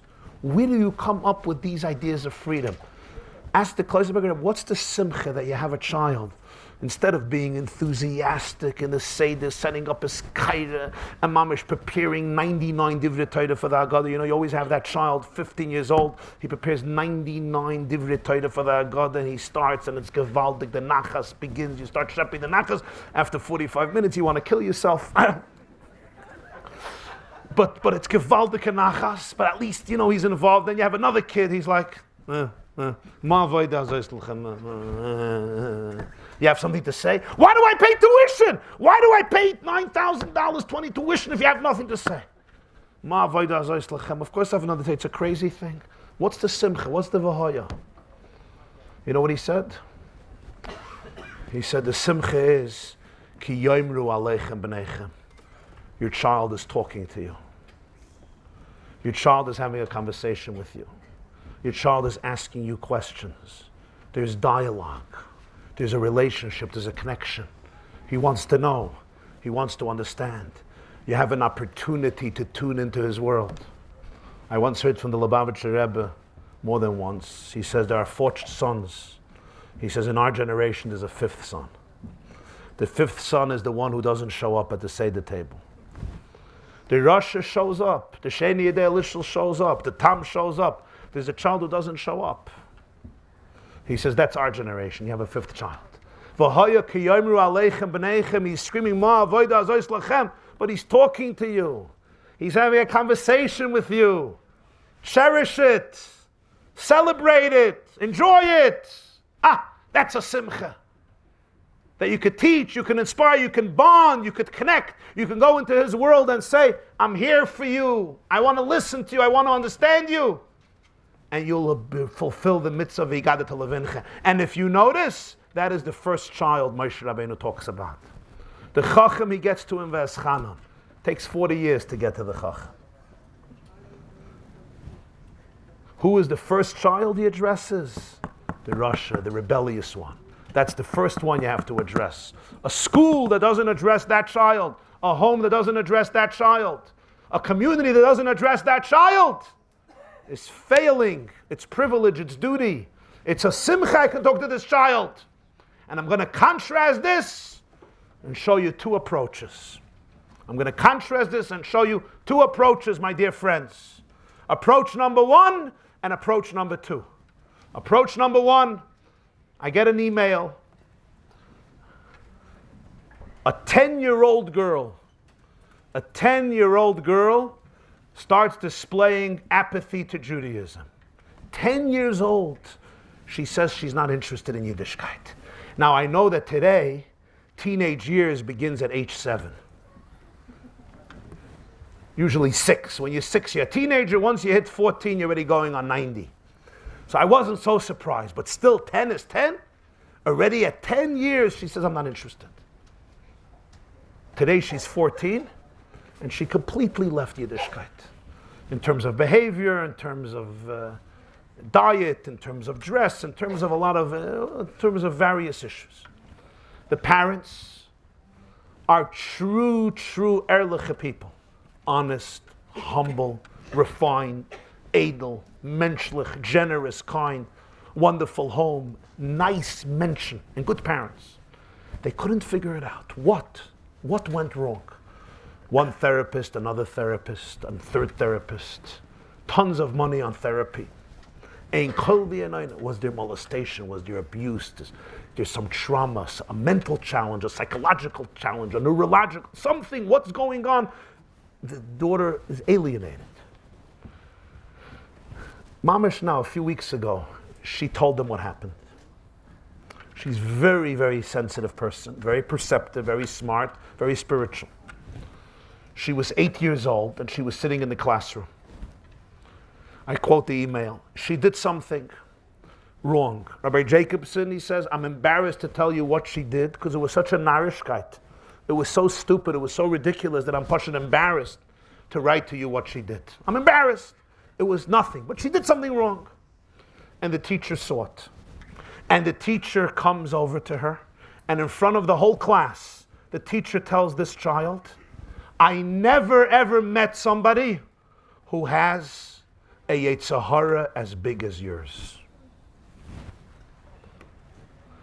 And the girl tells her parents, at that moment I decided I will prove my teacher right. That's what I'm doing. I am proving my teacher right. Contrast this to Reb Moshe Leib Sossever. Reb Moshe Leib Sossever asks, what's this idea of Pesach, which means leaping, jumping, skipping? Upasach Hashem al botei bnei Yisrael. What did we learn in yeshiva, you remember? You put the blood on the sides, on the two temples, the mezuzahs and the mashkef, the roof. Hashem comes to the house, he says, a Jewish home, boom, skips to the Egyptian home. We call it Pesach, which means to jump, to leap, to skip. Moshe says, what's this all about? Zakrib Moshe Leib Sossever, Pasach Hashem al botei bnei Yisrael means as follows. When the Rebbeinu Shalom arrived to a Jewish home, you know what he started to do? I'll say it in Yiddish and then I'll translate.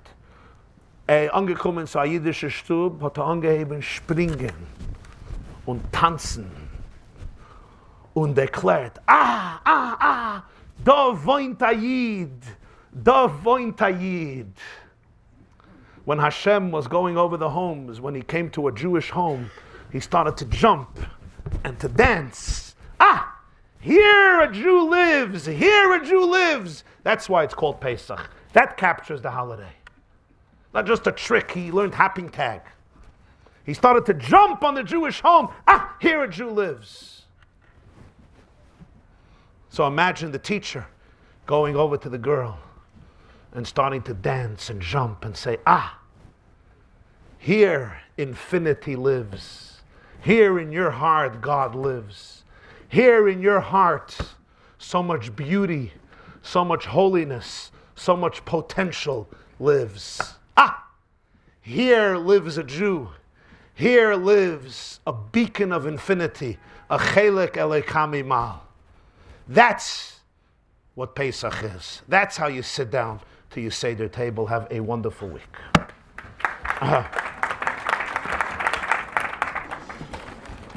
Now, I want you to look in the source sheets and just read two Rishonim.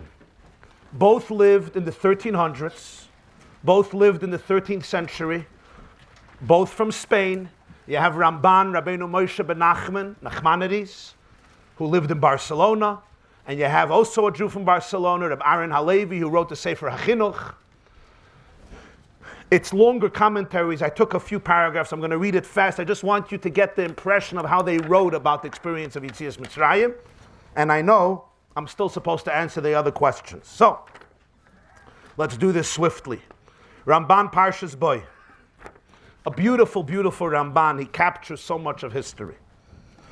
Va'ata, I'll read fast and translate swiftly. Va'ata oimer lecha klal b'tam mitzvahs rabbos. I'm going to tell you a principle about many mitzvahs. Hine. From the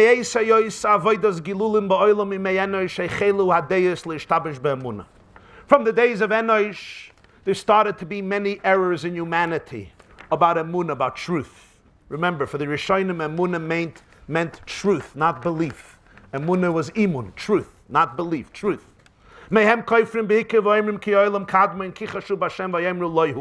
Some say God never existed, the world was always here.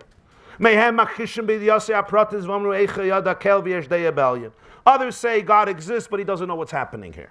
It's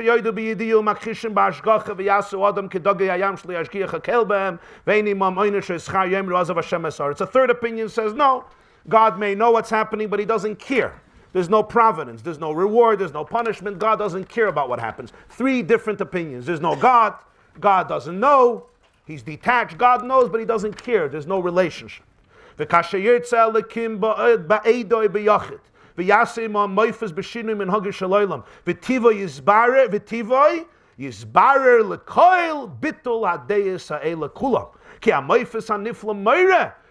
לעולם אלוהיקם מחדשי, ויודע, ומשגיח, ויוכל. וכאשר יהיה המויפס ההוא נגזר תחילה מפינובי, יסבר ממנו עוד אמיתוס הנבואה, כי ידבר אלוקים אסודם, ויגאל הסדר לבונם הנביאים, ותסקיים עם זה התורה כולה.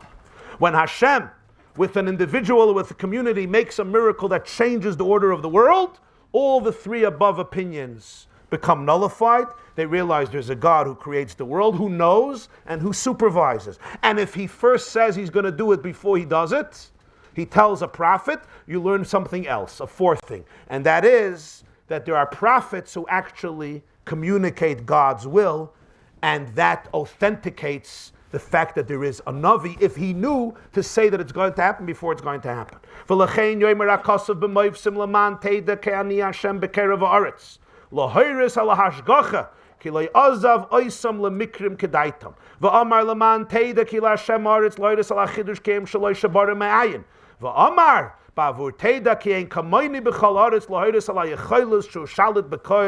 Ein ma'akev biyadei ki b'chol zeh yu ha'mitzrim ha'kchishim ha'mistapkim im keina oises v'ha'moifsim ha'gdoilim eidim ne'emonim b'emunas ha'bayre b'Torah kula.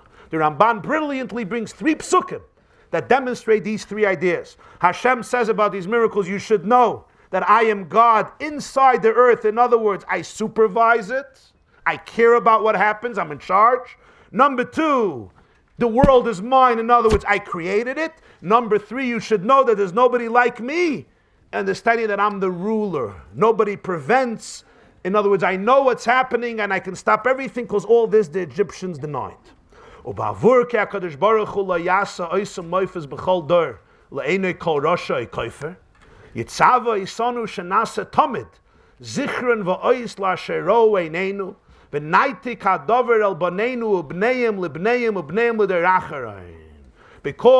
Hashem is not going to do a miracle like this every single generation in front of every person.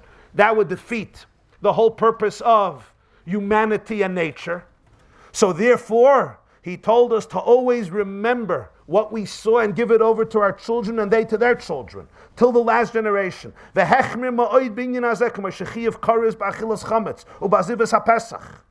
He was very stringent. Eating chametz is very serious. Abandoning the Pesach is serious. V'hitzrich shenichtov kol ma shenireh elenu ba'osos u'moifsim al yadeinu al beineinenu lichtavois al pischa batim b'mezuzas naskez abefinu b'baykunu ba'erev k'may sha'amru emes v'yatziv d'iraisa v'ma shekasu l'man tiskei sem teschem etzvusayim kol mechayecha v'shenasa sukkah b'chol shana v'chein kol kayotze ben mitzvahs rabbe zeichel etzias Mitzrayim. So therefore, he told us that all of these miracles should be on our hands, between our eyes, write it on our doors, mention it in the morning and at night, make a sukkah, and all the mitzvahs that commemorate Yetzias Mitzrayim. As you probably know, there are close to 100 mitzvahs in Judaism that are performed as a commemoration of the story of Yetzias Mitzrayim. Like Shabbos, like Tefillin, like Pesach, of course, like Sukkahs, like love to the strangers, v'havta mesager, not lending interest, just to name a few. They're all focused on internalizing the story of Yetzias Mitzrayim. This is quite the essence and the story that defines much of Judaism. Sagt der Ramban, hakoil liyas lanu b'chol hadoros, edus b'moivsim shelo yishtakchu, v'lo yiyeh pischein peh l'koifer lahakchish emunas ha'elikim. This is to instill in the Jewish people the awareness of what they experienced as a people.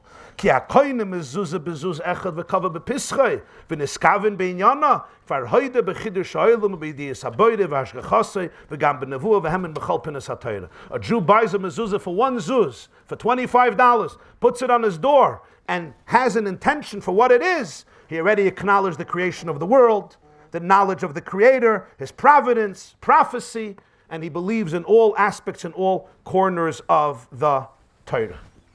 And the Ramban continues even more to elaborate this point. Number 2, Sefer HaChinuch Mitzvah Tazayin Loi Lishbar Etzem Mikol Atzmas HaPesach. Don't break a bone when you're eating the Karban Pesach. Why not? What happens if you take a bone, you're eating your lamb chops, you take a bone, you know what people do, yeah? They smuchket of the beiner. You like to suck the marrow out of life, and you break the bone. No, you're not allowed to break the bone. Lo yisesh b'rubai. Mishar shei mitzvah. The reason is lisker nisim mitzvayim kamishah kazavnu ba'acheres. V'gam geza min ha'sheirish ha'nisker. There's a branch that comes out of this idea.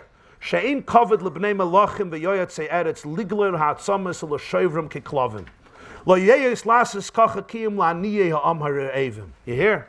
It's not aristocratic. It's not respectful for princes, for leaders of the world to schlep bones and to break them like dogs. People who are poverty-stricken, people who are starving do this. But royal princes don't do this. Valkain, betchilas bayenu liyizgulas kol ha'amim mamleches kohenim v'goy kadosh, ubechol shana v'shana ba'isei azman, royu lanu lasas maisim hamarim banu hamayla hagdoyla shalinu ba'ba'isei shah. Every year, when we once again became that unique nation, a kingdom of princes and a holy people, every year it's worthy for us to do deeds that demonstrate this unique royal greatness and empowerment that the Jewish people achieved then. By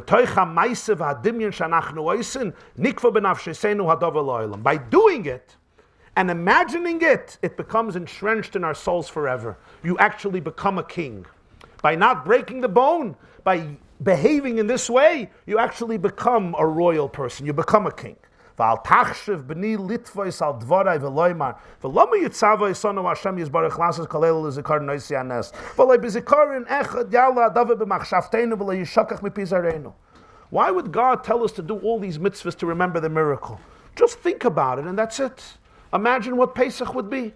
Instead of cleaning your house and buying matzah, cleaning chametz, making a seder, tell the Jews, gather together for Pesach for 10 minutes and meditate. Meditate on freedom. Wouldn't it be much more interesting, much nicer, much cheaper? You wouldn't even have to go to a hotel for Pesach. No. You're not going to chap me here from chachma. In other words, don't think I didn't think about this and you're telling me something intelligent. You're thinking like a child. Why? And the chinuch gives here a very deep psychological truth.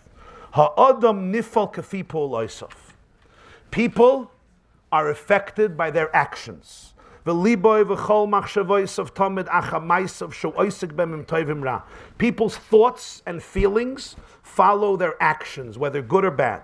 Afilu rasha gomer belevava v'chol yetsa machshav esliber rak kol hayoyim im yare ruche v'yosem mishtadlusei v'asoke b'asmada b'toiro mitzvahs afilu shaloi l'shem shamayim miyad yintel atoivu metoich shaloi l'shma bo l'shma u'bekoyach maisav yomis hayetzahara ki achri apulis t'mshachem alavavas. You can have a person, in his heart he's a complete rasha. All day he thinks bad thoughts, but you know what happens? A whole day he actually does good things. Even for the wrong reasons. You know what's going to happen? The chinuch says he's going to become a good person. His emotions will change. His thoughts will change. Afilim yi adam tzadik gomer v'levava yasher v'tamim chafetz b'teiro b'mitzvahs. Im yasek tamid b'dvarim shal doifi ki lo tamer derech mashal sheichriche amelech umino ba'amnus ra be'emes im kol asake tamid kol hayoyim ba'oisei amnus Yashav lizmamin azmanim mitzitkas libeli is rasha gomer ki yadua adavar ve'emes shekola adam nifol kefi poloisav k'marsha barnu. You can have a person inside his heart, he's a complete tzaddik, but in reality, what is he doing all day? All day he's doing vicious or empty things, and he will become an empty person. Acharei ha'pa'ulois nimshachos halavavis. Our hearts follow our hands. Our hands don't always follow our hearts. Hence, by training a people to behave a certain way, to live Yetzias Mitzrayim through actions, eating matzah, eating maror, saying the Haggadah, drinking wine, not breaking the bone of the Karban Pesach, the chinuch says that's the most powerful way of making something become entrenched in their hearts forever. This is how the chinuch understands the secret of all the mitzvahs. Somebody once asked me, maybe it was through Kishuf. Maybe Moshe did it through Kishuf. So you ever heard of Kishuf taking 4 million people out of a slavery? You can't do through Kishuf. Kishuf became a machin of Mitzrayim were known for, and Mitzrayim were known for the right. So they knew what Kishuf is. Yeah. I'm saying. He took them all out through Kishuf. What did he take out through Kishuf? Makas B'chodes Kishuf. Everybody died through Kishuf. So there is a stone they discovered. They say that the Jews are dead. Oh, yeah. The first mention of a Jew in history outside of Torah is that Israel is dead, his seed is no more. The first time we're mentioned, it's an obituary. The first time Jews are mentioned, it says an obituary. Yeah. Egyptians denied this Torah. Yeah, they say, forget, the seed of Israel is no more. That's the earliest reference to the Jewish people, is that we're gone. But where are we today and where are they today? That's interesting. But they don't have the story of Yetzias Mitzrayim. Forget, the Jews died. So, 80% died. Good, they say Israel is no more. Referring to that. We're the only people who Okay, argue with say this that. concept. So I'm gelernt Rashi, sagst du. We're the only people who argue with this. With what? The guy will recognize that. Oh, you see it's Mitzrayim, yeah. The Christians believe it, the Muslims believe it, the Jews have an issue with it. Back. Karagil. Because from them it doesn't demand anything. Huh? From them it doesn't demand anything. Number one, but also they don't have a Jewish Yetzirah. Yeah? Jetzt hören wir den Meidler. Huh? Jetzt hören wir den Meidler, Thomas eigentlich. Was? Jetzt hören wir this girl has. Ah, ja. Kam es in Mitbeer, aber die Gemude sucht, als man getroffen der meiste Mitbeer liegen. Das ist eine Scham. Rabbi Bachana meinst du? Ja, Commande Ifsimi, Vedami command in the Basra, Vedami commande Ifsimi. so du Hand Scientist, wir suchen auf der Fischen, was du in Schluckscharim auf der Snappe wie Kaskesses. Schluck mit der Karim. Aber das steht nicht, das ist nicht der Mann, das steht nicht befehlisch in Chumash. Schreckliche Chemisch. Das ist ein Mischne in Chulin in Nidde. Du snappe wie Kaskes. Ja, kol sheyeshle snappe yeshle kaskes. Kol sheyeshle kaskesses yeshle snappe. The kol sheyeshle of a yeshle snappe venle kaskesses. If you have scales, you for sure have fins, but not the other way around. Das ist ein Mischne in Chulin und Nidde, zweimal. Aber in Chumash steht nicht. Die andere Sache, mit der Chazer, rechnet euch vier Behemoths, was haben nur ein Simen. 3, the Gummel, with the Shafah, with our Nevis, that they have Malay Gator, they chew their cud, but they don't have split hooves. But a Chazer is Mafris Parsa, is Malay Negati, split hooves, but doesn't chew its cud. That he mentions. So the Gemara says, Viat is Moshe Rabbeinu gewusst, he was a tzayad, he was a hunter. Mikan shuva leila sha'imnim as ein teirem in Hashemayim. Snappe v'kaskesses doesn't say clearly. He gives two simonim. Snappe, the Chazal say, that's why I didn't mention it. Huh? Sucht nicht als Weiß oder ist oder ist. The other one, you have in Shmini, in Re'eh. Steigt es in Chilm? Yeah, Chulin und Nidde. Masechta Chulin und Masechta Nidde. Yeah. It's a Mishnah. Kol sheyesh le kaskesses, yesh le snappe. The normal individual, in the way that it worked until then. I was once giving a shia somewhere in a particular community. So somebody, what happened? So somebody says that it's against Torah to be mekadev a Peshay Yisrael. Like you said, there's a certain point where you have to cut them off, and there's no mitzvah of Avos Yisrael. It's a mitzvah of sinna, tachlis sinna snesim, oyave Hashem sinura, etc. Lo'ivim hoyoli, and you have to be merachik, and it's an aveda, it's an isur chamor, it's altis dabek l'rosha, and it's chibu with Peshay Yisrael, and it's a skarvus l'rishoyim, it's the worst thing, and it's mamish a terrible aveda to be mekadev such yidden. So I asked this Yid, I said, we're not going to now get into my Mareh Chazal and Psukim. You'll bring me one, I'll bring you another 100. Fine. Azay and Azay, everyone could find any Mareh Chazal that they want to prove their shit. That's a different perspective. Whatever. I said, I'm not going to get into exactly how you define what's emes, what's not emes. Well, this is a different Thursday Yeah, night. it's a good shayla. I said, I'm just going to ask you to be honest. If you had a daughter who's 21 years old, and she left Yiddishkeit, and you hear that she's in India, she's meditating with the Buddhists, and she wants to stay there. She has absolutely no shaykhs to Yiddishkeit, nothing. It's your daughter or your granddaughter or your niece, whatever it is. And there's a Chabad Shliach in Mumbai in India, and he calls you up, and he says, I met a girl, she tells me she's a Jewish girl, she tells me her last name, she tells me her father lives the Makam Ploini, and I wanted to give you a gerus. And you know what? I invited her for Shabbos, and she was so happy. She said she's coming for Shabbos Friday night and Shabbos then. She's going to come to Shul before. I said, Du bist the Chayrei Shemayim. Would you tell this Chabad Shliach? Chalila. Call her up right now and say you're not invited to my house. Hiskarvus l'rishayim.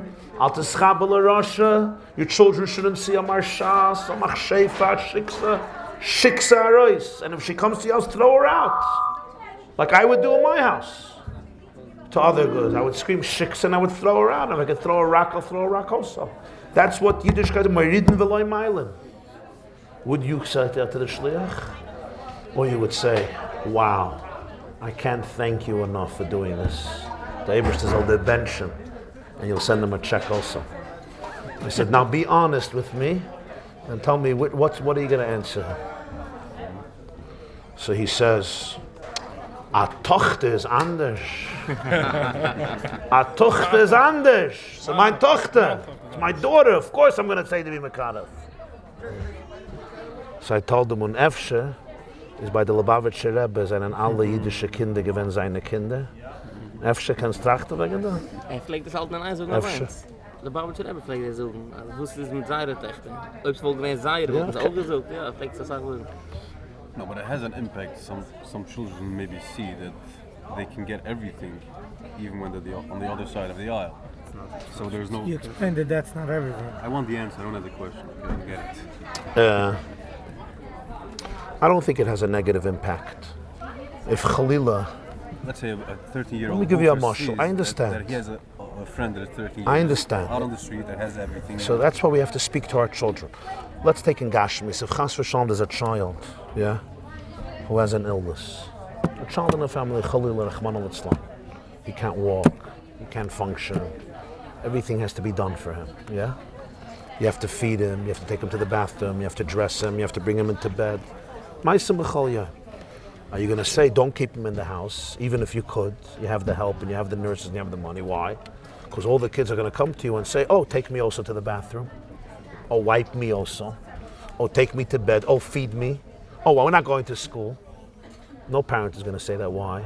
Because you explain to your child, yeah, unfortunately, this child is suffering. Yes, he needs more attention. He needs more nurture because he's suffering.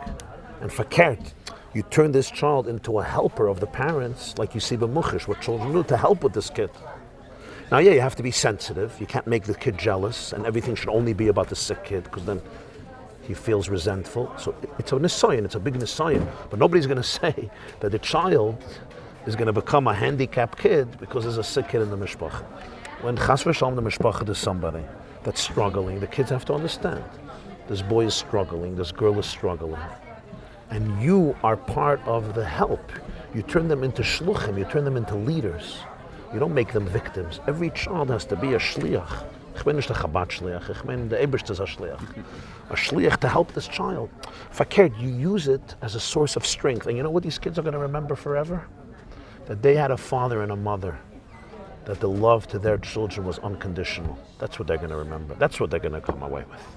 They're not going to come away with, I can get away with everything. Okay, of course, once in a while, all kids do it. Even in families where there's no challenges, kids this. Fakir, they'll come away knowing how you treat family. I'll tell you something Avi Fisher told me. You know, he deals with twisted parenting. He said there was a mishpacha, chasher mishpacha, litvisha mishpacha, and they had a child who went over the derech, and they wanted to throw him out of the house, and he said, keep him in the house. They said, there's one problem. Problem is shidduchim. We want a good shidduch for the siblings. You know, shidduchim is a great zach. They're going to find out that one of the bachim is up from derech, it's going to shut the shidduch. And he says, you know, you have to also rely a little bit on God when it comes to shidduchim. Eibishter is a bissel, not a lot, but bissel, epis a bissel. You're not makriv your child to the meilach because the social kehillah and shidduchim. This is your kid. Convince them. And they left the boy in the house.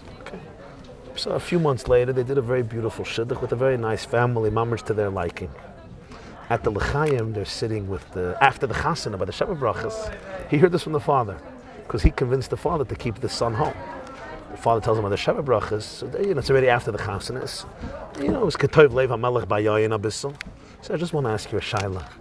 You come from such a chash of a family, and you agreed with the shidduch, and it didn't bother you that we have a bachirol and also a girl that left Yiddishkeit? He says it did. It did. It bothered me very much. So he said, why did you agree for them to date and meet and everything? He said, I'll tell you, I went to Eretz Yisrael and I went to Rabbi Steinman, Rabbi Leib Steinman, and I asked him. I said, we have a shidduch with this family, but they have this boy and this girl. You think we should do it? So he says, I have one shaila to ask you. How do they treat that boy? What do they do with that boy? He says, they treat him, they keep him in the house, he's close with the family, I found out. He says, Oy bazoi, kannst du machen the shidduch. Who did they ask? Rabbi Steinman, Rabbi Leib Steinman. He's strong for this position. He says, if he's home, he says, Who's this taking credit family, for with this? this family you want to shidduch Who's for. taking credit for the moifus? Official or Ah. first time? It's the same It's a menschliche moifus. It's a menschliche moifus. This class is brought to you by theyeshiva.net. Please help us continue the classes. Make even a small contribution at www.theyeshiva.net/donate.